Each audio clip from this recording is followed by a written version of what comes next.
ह्या व्हिडिओत आपण खव्याचे गुलाबजाम करायला शिकूयात।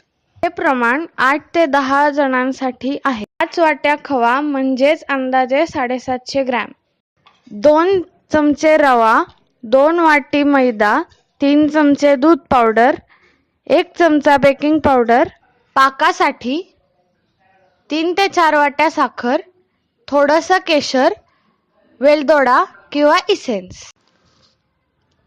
आता रेसिपी बघूयात।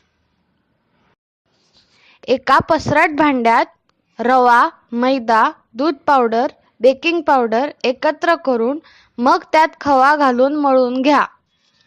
हा गोळा घट्ट झाल्यास थोडे पाणी मिसळून कणकेच्या गोळ्यासारखा करून घ्या।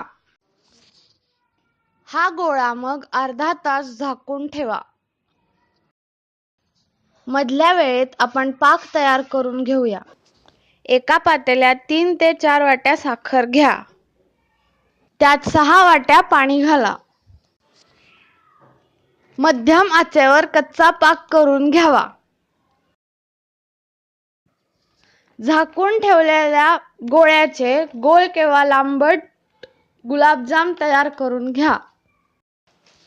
मंद आचेवर गुलाबजाम तळून घ्या। हे झालेले गरम गरम गुलाबजाम पाकात सोडा। तर असे हे गुलाबजाम छान झालेत। आता तुम्हीही करून बघा आणि जर व्हिडिओ आवडला असेल तर लाईक करा आणि मला सबस्क्राईब करा। धन्यवाद।